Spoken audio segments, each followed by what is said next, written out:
And welcome everyone to the Grand Dynamics Spotlight Series, your insider's guide to virtual meetings and events. I'm excited about today's virtual spotlight, and we will get into that in just a couple moments, but I just want to give you a quick overview of what we got going for the whole series. And thank you for those who have been joining for most of them. This is our fourth in the Spotlight series today. Last week we started off, each Spotlight is every Tuesday and Thursday at 1 o'clock Mountain Time.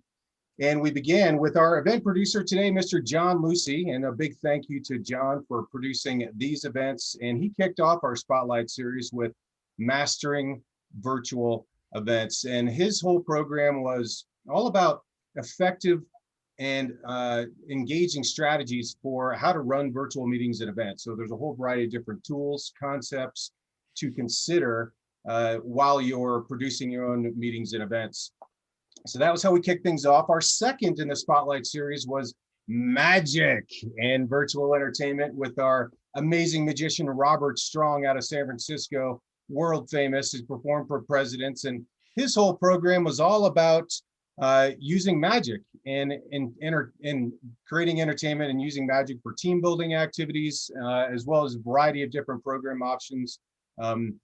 If you didn't know, he's a big part of America's Got Talent, and we have access to all sorts of different talented entertainers from that show and from a wide variety of different entertainment options for your virtual events. Our most recent program was on gaming, and that was with Mr. Warren Glenn, and he had a great program on our whodunits, our murder mysteries. We're actually just releasing another game, Who Kidnapped Santa, for all your holiday virtual events. So if you want to play a Who Kidnapped Santa and find out actually who did it, then that's a great game to consider. So we're bringing the fun and using our games from the scavenger hunts from home to all sorts of different gaming options. Today, obviously, we have our virtual team building, which I'll get back to in a few moments. Next week, we have our last two programs in the series. We'll be having our charity give back events and fundraisers featuring the Hands of Gratitude with Mr. Matt Campana, who's also in the room here today. Yeah, give it up for Matt. So that's going to be a great one. And we're going to talk about a whole bunch of different options. If you need to do some fundraising, if you want to create different events, experiences, they're going to allow you to create that ideal fundraiser or give back events for your next virtual program or any virtual program.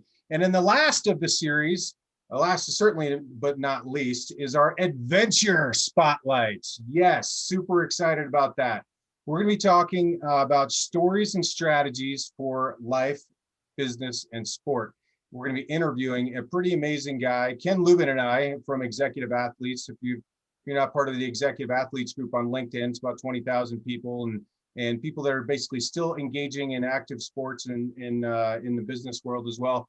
We're going to be interviewing a guy named Charlie Engle. He ran across the Sahara Desert, 4,500 miles or 4,000 plus miles, 2 marathons a day for 110 days straight, while raising over $6 million for clean drinking water and creating a movie with Matt Damon. Pretty fascinating guy. But the whole idea is like, how do you take strategies of uncertainty and challenge and difficulty and apply those to our current situation that we're going through and navigating, whether it's the pandemic or business decisions or life, and using that in a fascinating way. So that's our last series. So before we get into today's program, we're going to do a quick activity. And before I just turn it over to John again, I want to just say a big thank you to John for producing these events and for our featured guest presenter, Mr. Jim Kane. I'm going to give him a more thorough introduction in a minute. And to all of you for showing up and being a part of this. So that's that. Over to our connection piece, Mr. Lucy. All right.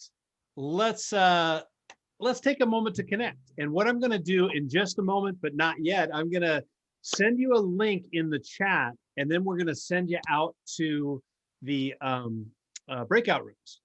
And what this link does is, I want to open this link so you can see it before I do. It's a Jim Kane special, and it's called the Soapbox. So when you get out there, all we want you to do is introduce yourself in this way. My name is John Locy. I prefer to be called John, A unique skill I have to share is clicking buttons on a computer or playing guitar. You can count on me to be early and on time.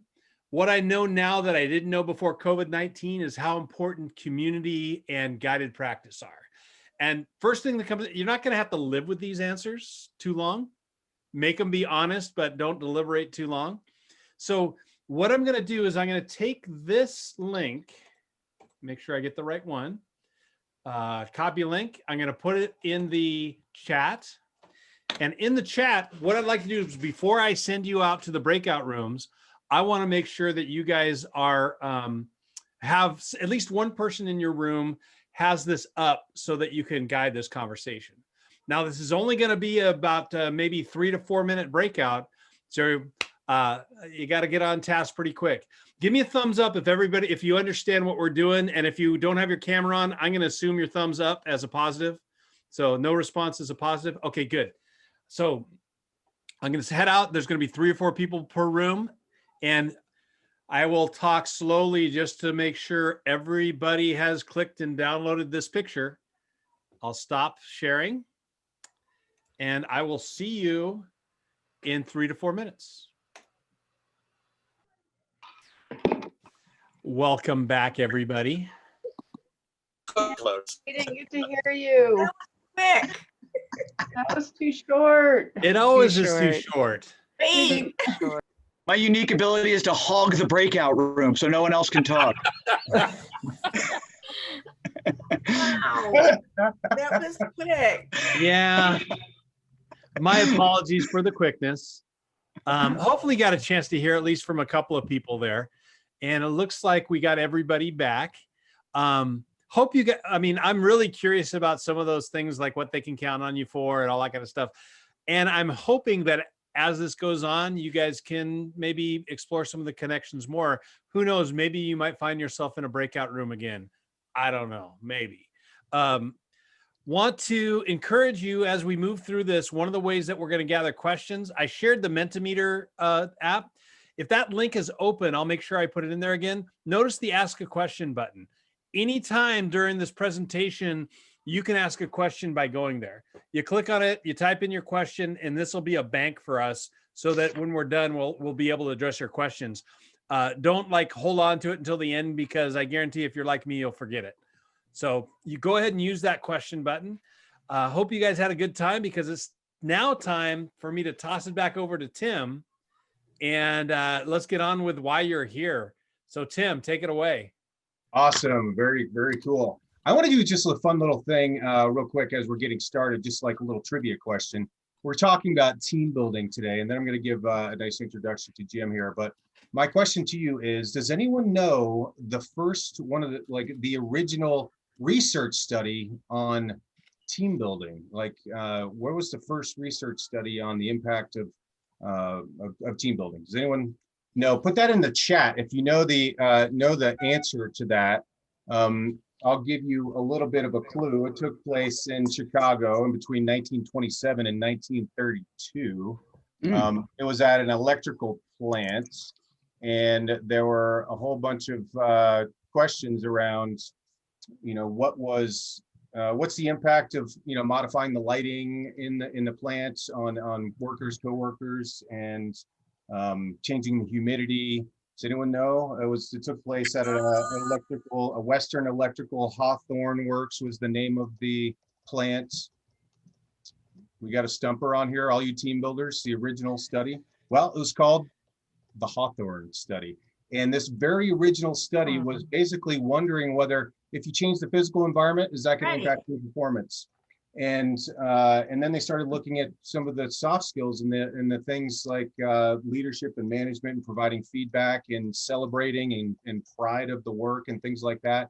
And really kind of the foundation of it was, if you give people attention, that they're going to improve their performance. They're going to be able to have a more cohesive work group. And just the fact that you're giving people attention is going to have an impact on what people do. So the foundation of team building really is letting people know that you care about them. And that's really kind of the baseline of where team building began. So with that little fun trivia, I want to introduce our today's very, very special guest, Mr. Jim Kane. Now, raise your hand if you've ever been through a Jim Kane experience out there. How many people have ever actually experienced one of Jim's programs? If you've experienced Jim Kane, then you have walked away with a big smile on your face and a lot of fun and a lot of creative ideas, because he is truly a master of our field. And when I first got into this industry, some 20 plus years ago, and I was just, trying to figure out what I was going to do with my life. I had the pleasure of going through some of Jim's experience, and I'm like, you know what? I want to be like that guy, delivering some fun, engaging people. Listen, over the many years, he's won all sorts of awards in our industry. He's produced over 16 books in the field around team building, and from creative activities to props to everything you can imagine. He has a PhD in mechanical engineering, which basically means he is very skilled at making things, all sorts of different things. He can pretty much make anything, and including and he just keeps doing this stuff all the time, including producing another book that's coming out, in another month or two, that I was lucky enough to be invited to contribute to, The Learning Curve. It's all about taking experience initiatives from the real world and bringing it to virtual. And one of my favorite phrases, that I learned about Jim is that Jim has more toys than most developing nations. So he's got a lot of toys and he knows how to use them. And today we're going to learn from one of the masters. So I will turn it over to Jim to bring us through. And at the end of the program, we'll have some Q&A. If you want to hang out longer, and then we'll have some time to dive a little bit deeper. So let's give Jim a nice welcome, a little hands up wave to Mr. Jim Kane, everybody. Yeah, you're the man, Jim. Tim, thanks for the nice introduction. John, thanks for running the technical side of this. For those of you who don't know me, my name is Jim. I created a series of books you may have read over the years, like Teamwork and Team Play and Raccoon Circles and other fun things like that. But in February, if you had asked me to do virtual team building, I probably would have recommended some other people I know who've been doing this longer than I have. But people like Tim and John and a few of my friends got together. Probably by early May, we were working on this.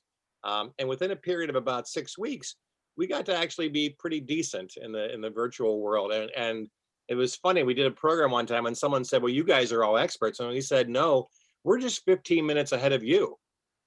And we practiced a bit and we got better. And I want to show you the kind of things that you can do virtually with teamwork, even when people are remotely accessing like we are today.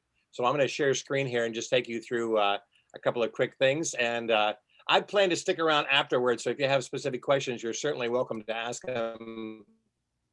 And, this is a PowerPoint deck that I prepared for a corporation that I was doing some work with. So just kind of a general welcome. We started off with the soapbox, and the reason we did that was one of my corporate groups said, well, we like to have an unstructured start to our programs. And they said, everybody will talk for about 90 minutes and they'll talk about what's happening. Well, the first person went 4.5 minutes just on the introduction. And we realized if that happened to everybody, we would use up the entire hour just doing the introduction to get on to where the content was. So I wanted to find an efficient way to have people check in, because I think there is value in what people talk about in terms of connection before content.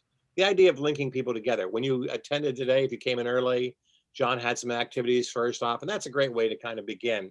Just a couple of other quick kind of things. I've been playing for a number of years with a set of cards that I put together, and they have questions that you kind of ask a partner, and then you trade cards. Not so easy to trade cards these days, but you can just put some of those questions and send people into a chat room.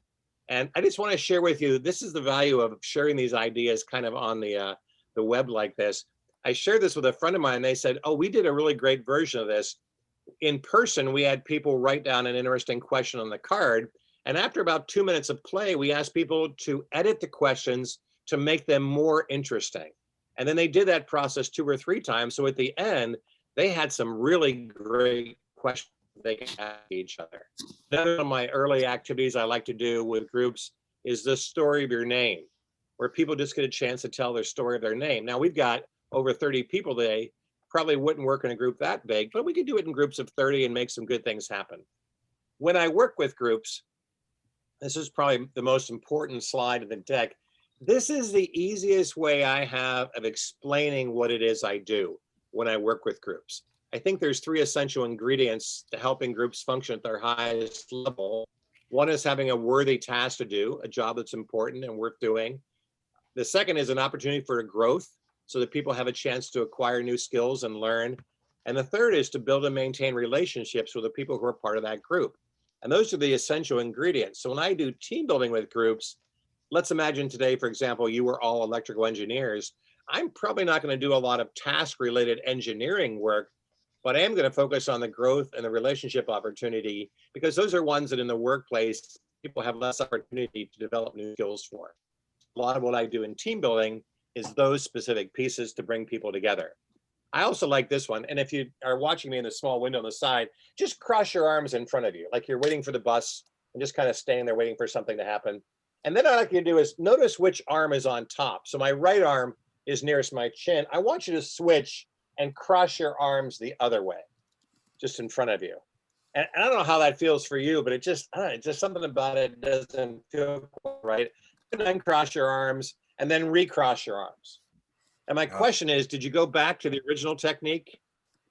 We have certain things that are within our comfort zone. And I like to show people this graphic when I do virtual programs, because there's that area where you're comfortable, and then there's the area where the magic happens. And so I like the opportunity to kind of bring people outside their comfort zone. Then I like to start after we've done the initial icebreakers and kind of got people together, because some of the groups I work with already know each other. And I want to give them a task that they can do together as a team. So I'm just going to show you a graphic. I might ordinarily do this in breakout rooms, but today we're just going to do a quick thing. And you can unmute yourself if you like. Every letter in the alphabet is in this room. So let's start from A and see if we can get to Z and see if we can find them all. Ready? Go. And if you see something, feel free to unmute and show the group. Where's A? A is on the ceiling to the right. Is that? Nice, keep going. B is on the lamp to the right by the green chair.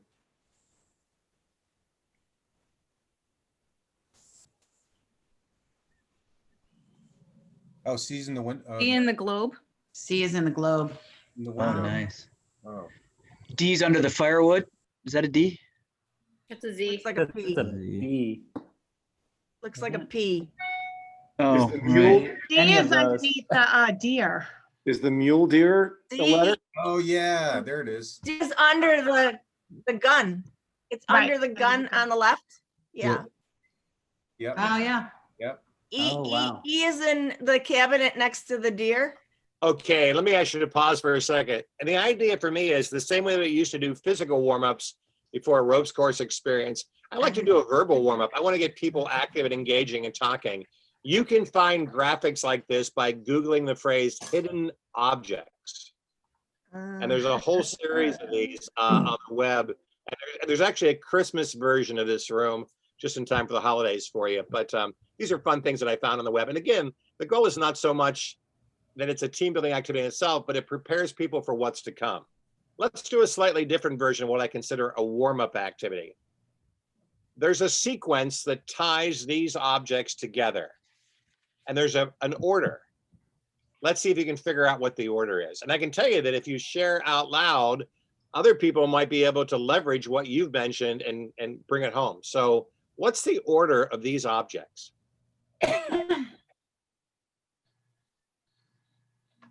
I mean, I see Freddie Mercury. I don't know where to go from there. Could it be the number of things that it represents? Is it the alphabet? How about ace through king? Ace through. Ah, the jack. Yeah, like a jack, throwing jack. Right. Jack, queen, We're the four king, right. guys in the left, though. The plug. Queen. We're the four guys on the left. That's Ah. queen. Isn't it? Uh-huh. Oh. Queen. Shows you my popular culture knowledge. So if we start with Ace Oh, Hardware, Ken, what's right, the yeah. lower card of the eight? What's Elvis? What's his nickname? The king, King. King. Queen. Where's the Jack? the bottom Oh. right. Corner. Right. Pentagon. 5 sides. 5. Number 5. Is it The dime poker? is 10. What would be 10? The dime. Excellent. 9.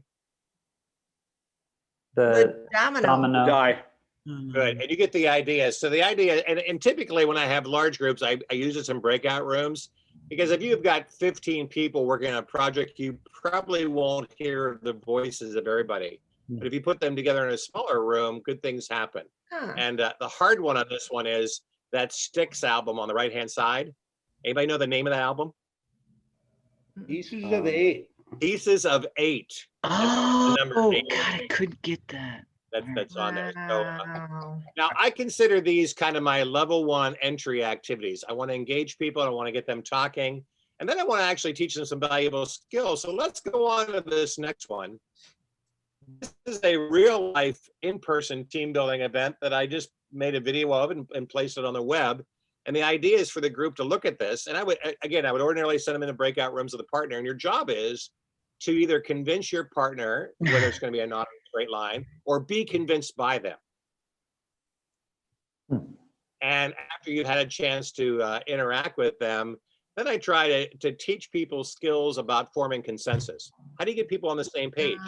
One of the aspects of team building is people oftentimes want to know, can we reach a consensus? Can we come to a decision that everybody can agree with and we can move forward? And I know that Tom Leahy recently is doing some really significant work and what it really means to form consensus within a group and people's choice. But this is an example, and what I follow up with of this image, and I just answered it so you can see in the result what's happening. So this is a real world event that I was able to transfer to the virtual world. And then I teach skills on building consensus and getting people to work together as part of the experience. Let me give you another example, and this is one of my favorite. Here's a real life example of an activity that I learned from a ropes course professional probably 20 years ago. And this is a standard Coca-Cola crate that has 24 slots in it for bottles. And there's a total of 24 balls here. Each team, red team, blue team, are given 10 balls. I'm sorry, 12. There are 10 of their color and 2 wild card balls, which they can use, but can also be used by the other team. I like the activity. It talks about win-win solutions and getting people to work together. But the challenge for me was, how do I get a group to do this in virtual space? So what I created was a virtual version of that crate. Amazing. And the balls in this version are movable. So I can begin to fill the crate based upon where people would like to place the balls that are part of that. There's a little bit of a scoring thing that goes along with this. If you can get 4 balls in a row, in case in the horizon here in the middle, the horizontal line is 3 yellow balls and a white, that's 4 in a row. There's 3 orange balls vertically on the left and 1 white ball, that's 4 in a row. There's 5 on the right side, but that only counts as 1 4 in a row. And the goal is to have groups kind of work together. So I would send them off to breakout rooms. They would try to, come up with a strategy, and then we'd come back and start placing balls. Yellow team goes first. Orange team decides they want to place a ball. Yellow team comes in. And what typically happens after some period of time in the early rounds is somebody will block the other team. And just to give, I wish I could play for you the soundbite of a group this summer. When this happened with one of the first groups I facilitated, the other team said, "Oh, so that's how it's going to be." And after that, I would just say the battle got bloody. People spent more time trying to block each other, like 4 in a row, or like, I guess, connect 4 as a way to think of it, instead of looking for the goal, which was to try and get as many 4 in a row combinations as you can. And what you find out with this particular scenario is, if you can get people looking at the win-win possibilities of helping each other, each team can score up to 7 points. So the yellow team can score 7, the orange team can score 7. And it's just an interesting way to see how they can change their idea of what competition and collaboration look like. I use that in team building programs because oftentimes people are competing for similar resources. I worked with a company that made 3-ring binders once.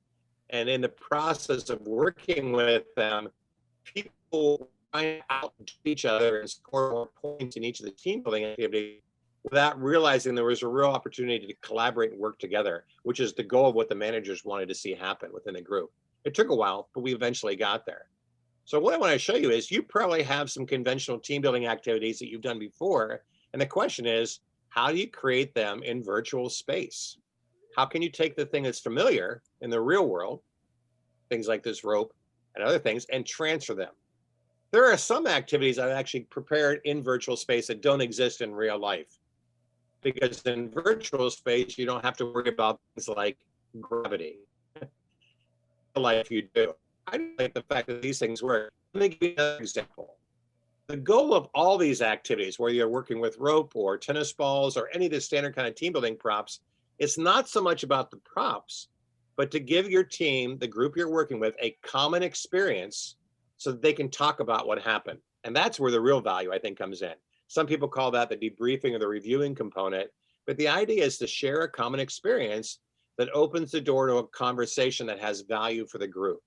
So if your group, for example, is saying, hey, these are brand new employees, they've never really had a chance to work with us before, we just want to get to know them, then you can focus on the relationship building part and some of the icebreakers and things like that to make happen.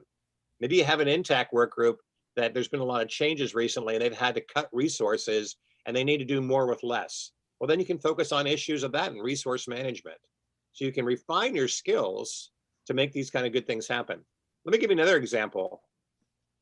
I have a series of fortune cookies, and it's possible they're made from cloth and you can stuff in debriefing comments afterwards. So here's an example of a fortune cookie debrief that I just transfer that idea into the virtual space. So let's look behind this fortune cookie number 8. Name 3 things you'll take away from today's experience. So in addition to the actual activities you participate in, and I hope these have given you a few ideas what you can do, the debriefing for me is one of the strongest elements. How can you use a debriefing activity in virtual form that has a significance to the group that you're working with? Somebody holler out a number and I'll uncover that one and you can answer that question. 5. 5 it is. Okay, question 5. In this group today, who have you seen that demonstrated leadership and why? And this could include your breakout room for the icebreaker.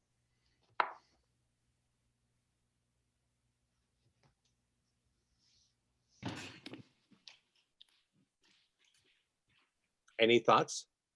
Looking for an answer? on Sure. this? John demonstrated leadership at the beginning by facilitating the group entry. So what I want you to take away from this experience is not so much, thing 101, but how to modify some of the things you've done in real world and bring them into the virtual world. And for me, one of the largest and takeaways from things at the end of the program is, how do you transfer what you've learned today and take it back and use it in the real world?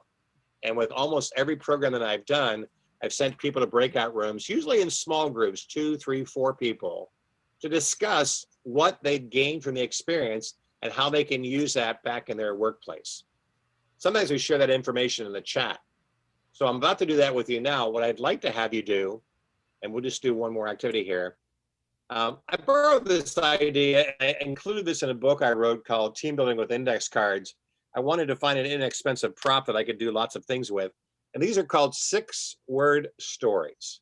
I'd like you to open up the chat feature, if you will, of your, you can kind of reduce the screen and open up the chat feature. And what I'd like you to do is, I'd like you to respond to the question, what brought value to you today? What did you pick up or learn from this very, very brief introduction to virtual team building that's valuable, but don't hit return. I'm going to have you do that all at exactly the same time. But the goal is to explain it in just 6 words. They can form a sentence. They can be 6 independent words. But I want you just to consider in the chat feature, without hitting return yet, what was valuable for you today? What can you take from this experience and use tomorrow? Ooh, I'm getting ready. You got about 15 more seconds, then I'll have you all hit return at the same time.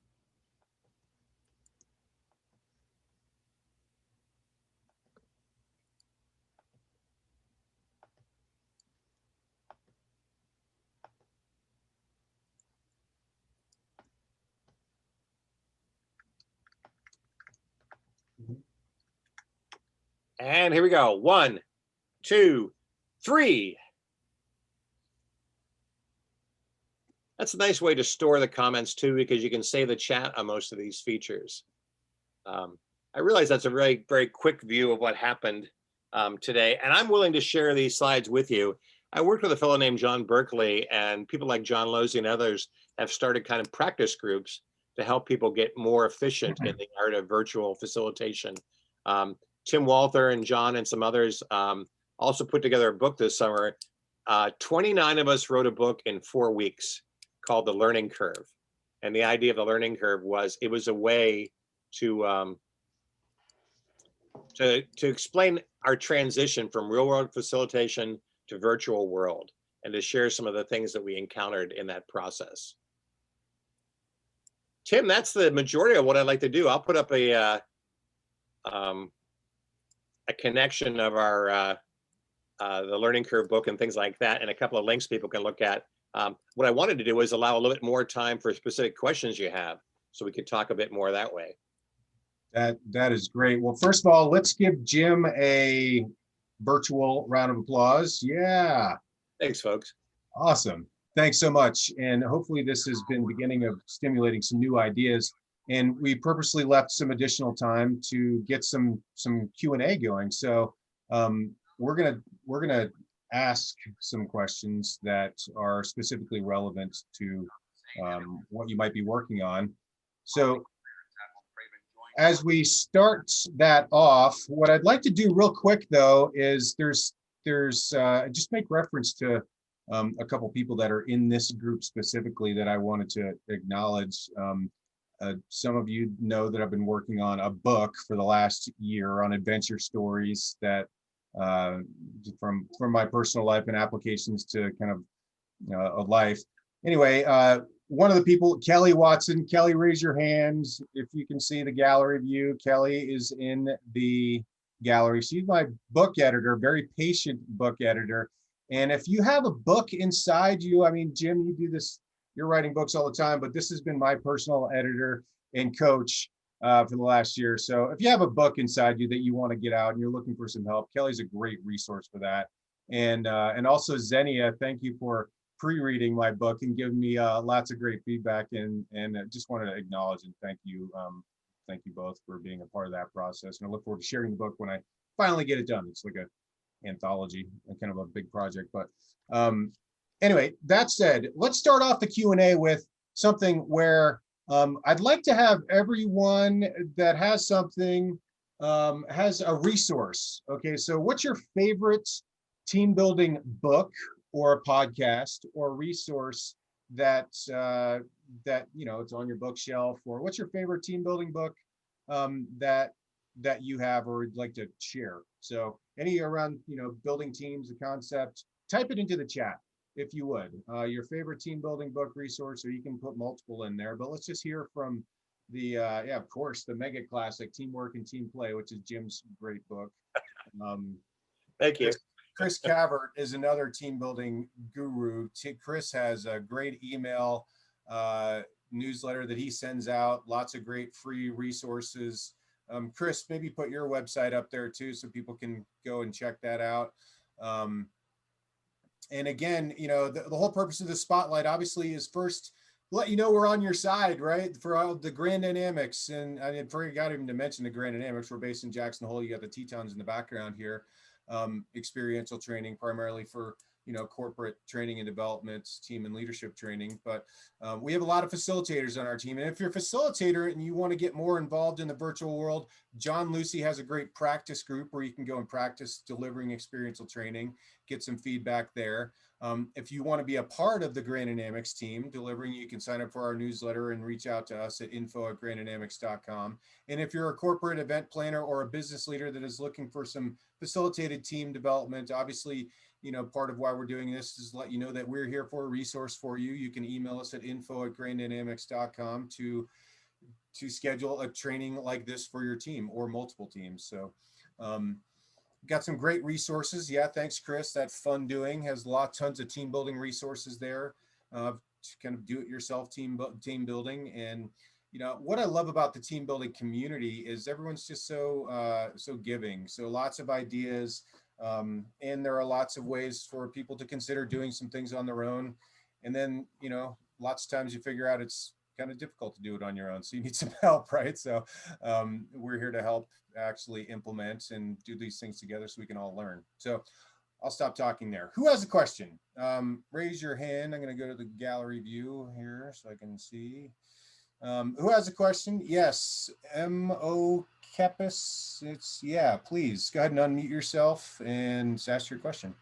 Yeah, so Jim, thanks a lot for the presentation. There were a lot of great new ideas. Questions about one, how you created the playing card, the sequence order piece. Like, how did you figure out that would be the sequence in order? And then I guess two, how did you create the ball, like just the physics of it, not the physics, but the logistics of doing that in the virtual environment so you can move balls and put them in places? I can tell you the card thing. In fact, Chris Cabot's on with us too. I'm trying to think of the name of these cards. I learned this during an ACCT conference. And I think they're called Ask Adam cards. And it's a series of playing cards with really unusual illustrations. Chris, do you know what I'm talking about? Maybe he's not with us again, but I'm here. They're called Fine Line cards, FINELINE.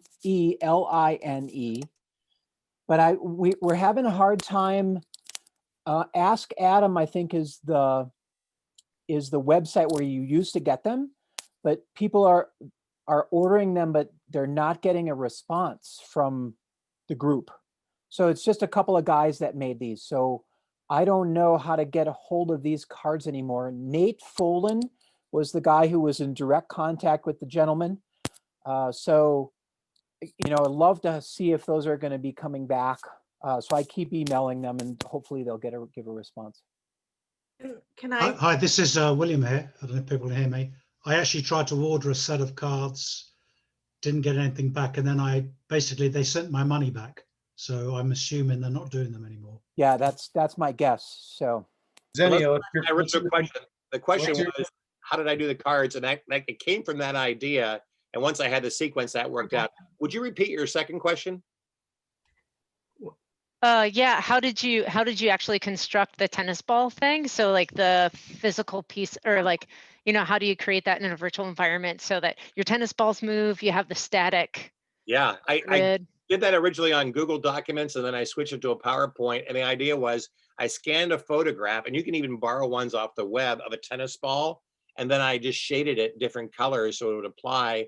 And then when I cropped it, I used a circular filter. So it gave me just the ball itself. And so those were really easy to create. And most of the images, you can even find what they call vector graphics on the web. And once you have the ball, it has it doesn't have a background. So you can place it onto any other background and it looks fine.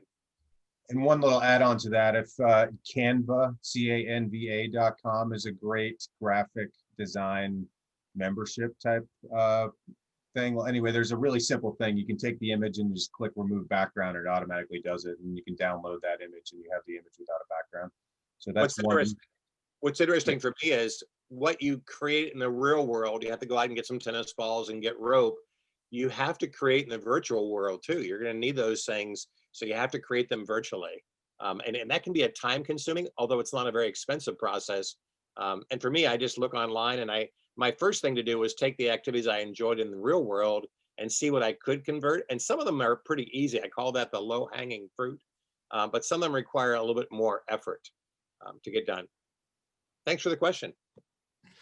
I have just something to add about the Fine Line Ask Adam questions.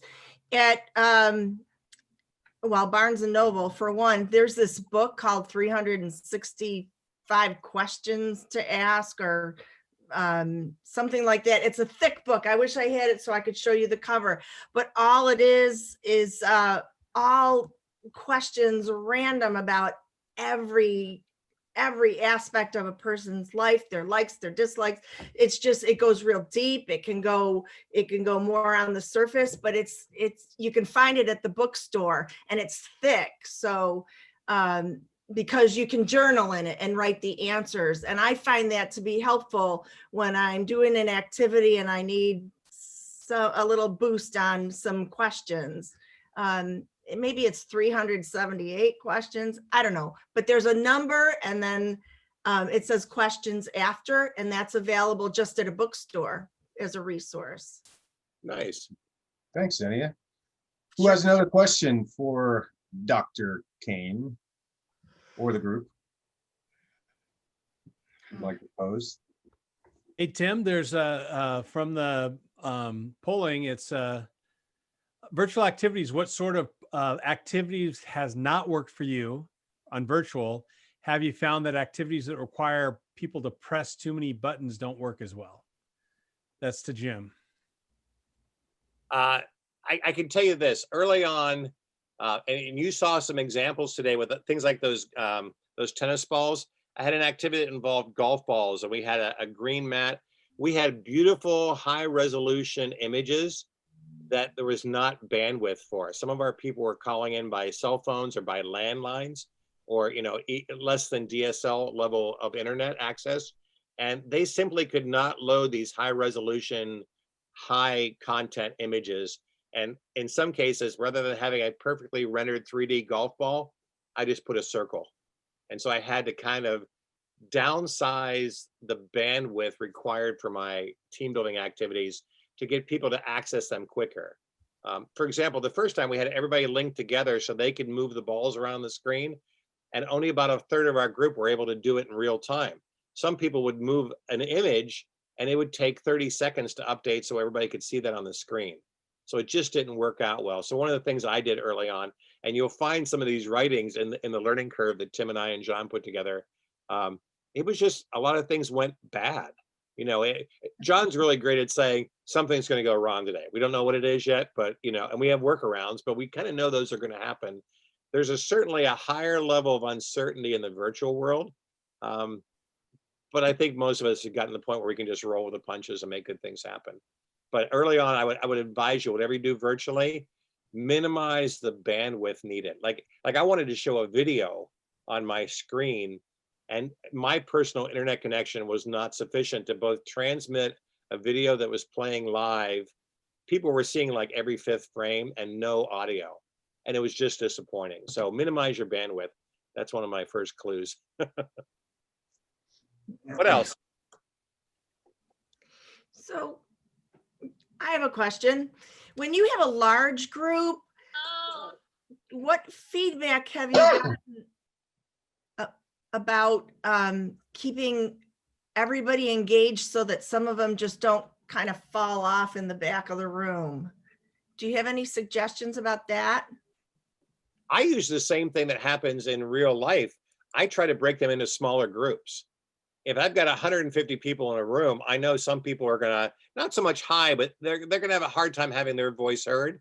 So if I turn it from a large group into a series of small groups, so using breakout rooms, of 3 or 4, you're probably gonna get more people active and talking and have less people holding back than you would in a large setting.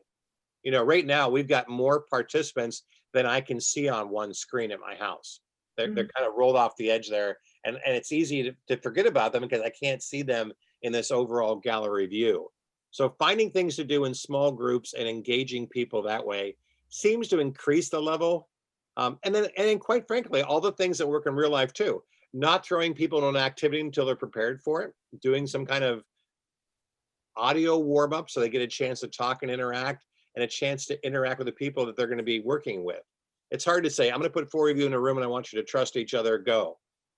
It doesn't happen that way. So having a little bit of preparation. And the other thing is keeping track of what didn't work. You know, it's like, oh, I tried this, but that wasn't enough. Okay, that's good information. Now we have a data point, so we know that's not the way to get there. Okay, thanks. I think some of us forgot when we first started facilitating groups, the mistakes we made. And welcome to the virtual world. We get a chance to be first timers all over again. And I think we get better by making the mistakes and learning from those process and repeating, if you will, that first learning curve we went through when we were first starting facilitation. Mhm. Other questions you have? I love this part of the program. There's a question that came in here and it says, what are some of the most current challenges that virtual team building addresses? Current challenges considering a lot of the remote workforce. So maybe we can put this back to the group, maybe start out with, could everyone chat a word or some of the things that you think virtual team building addresses right now, considering the remote workforces, the pandemic, the challenges that people are going through? So why is virtual team building effective? Maybe type a comment into the chat, and then Jim, if you have a couple thoughts, or if anyone wants to share a thought on why team building is important right now. That was someone posed that question. I think one of the things that comes to mind for me is there's an actual need for connection in people. And I think if we were given a choice as facilitators, many of us would choose real world interactions, but nobody gave us a choice. So we're left with this other idea, which is using virtual techniques to try to accomplish what we did in real person areas. And sometimes it's hollow, but I mentioned to a group recently, I have probably interacted with more facilitators this year than I typically would in a year at all the conferences I attend. So in some ways, I've been better connected to them virtually than I was. I have a facilitator friend in Italy and one in Singapore. We talk at least twice a week, and I have better connection with them because of Zoom and FaceTime and some of those kind of things. So I think there's some improvements. It's just, it's not going to be the same as it was before. There's some differences. I think some things are better. I certainly like being able to access people with minimal travel expenses. From look at today, we've got people from all across North America. Other thoughts? Anyone like to share a comment about that? About some of the things that you've heard and a need?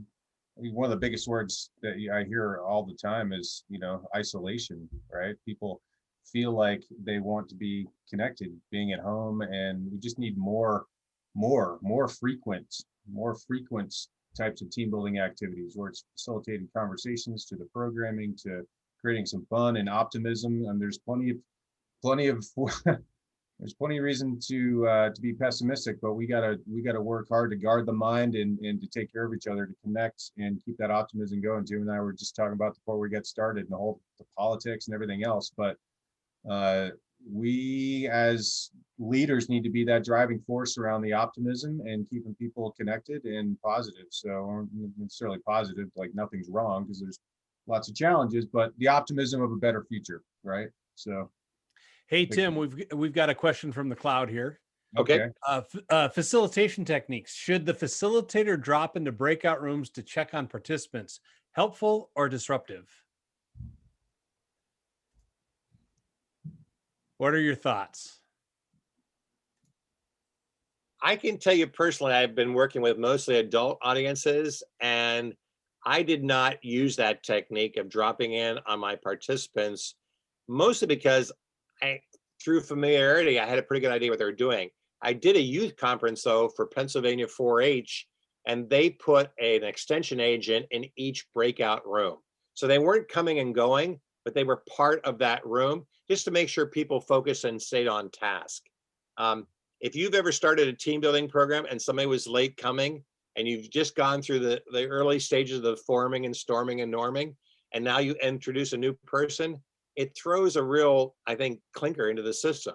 So I would say rather than coming and going, my personal impression would be either don't attend or attend for the full duration rather than coming and going. Yeah. On top of that, Jim, I think oftentimes I go to those rooms more out of my need to be involved. I get bored sitting in my own screen there. And it is more about me being curious how they're doing than anything else. I'll say this, if there is a technical issue that needs to be addressed, so like we have in our gaming platforms with the Who Kidnapped the Boss and scavenger hunts and things like that, we'll have a caddy, we like a virtual golf tournament or a game, we call it the caddy, that goes into the breakout rooms just to help people complete the technical aspect of the game. So ultimately you want to reduce frustration. Obviously you have the facilitation where you want to keep people on task, but the foundation of it is, do I have the right resource? Do I have the slide that I'm referring to? Make sure people have those questions answered. If I need to submit something in a trivia challenge, do I know how to do that, right? So those are a couple of things. Xenia, just to address your question on here with Zoom fatigue, our Mastering the Virtual World, Effective and Engaging Meeting Events, our first Spotlight series. If you register for that, then you'll get a recording. We're going to be sending those recordings out last week. And that whole entire session was about Zoom fatigue. And, a big part of it is using different ways to engage verbally, using, motions, using reactions, and there's a whole bunch of tools for doing that. So you can check that out. We got about 2 minutes left before the end of the hour. We will stay on a little bit longer, but are there any other burning questions out there that you think? I want to ask the group, Jim. Hey, I wonder how many of you, and you can just do this in the chat, how many of you found an activity, I realize it was a very quick tutorial today, that you can use in the future with groups you work with? I mean, one of the things I'd like to send you home with, and I included in the chat the file that's the front cover of the new book that Tim and John and I worked on, and that graphic of the alphabet room. So you can download it directly from the chat if you scroll up. But I'm just wondering, how many of you were able to extract something today that you can use in the future? And you can just reply in the chat or kind of give a hands up. Good. I mean, and if you have more questions, you can email me at jimkane@teamworkandteamplay.com. And I'm going to stick around for a little bit longer because this is the best part of my week, is to see people who are actually in their communities. Yeah, so I'll just wrap things up formally right now for the end of this program, and then again we can hang out and then let the real questions fly. No, so we'll stop the recording in just a minute. But I just want to remind you and invite you all to attend our events next week. We have Matt Campana being featured in the Hands of Gratitude, and lots of different other ideas for creating new events. We're going to kind of reinforce some of the different ideas we talked about around how to create your next virtual event, and do so if you're raising funds, if you're creating a charity event, you want to create something new and engaging. We're going to feature that on Tuesday. And our Adventure Spotlight series, which is going to be really the beginning of our Adventure Spotlight series. And last, if there's the other thing we want to know is if there's anything else that you're interested in for Spotlight series.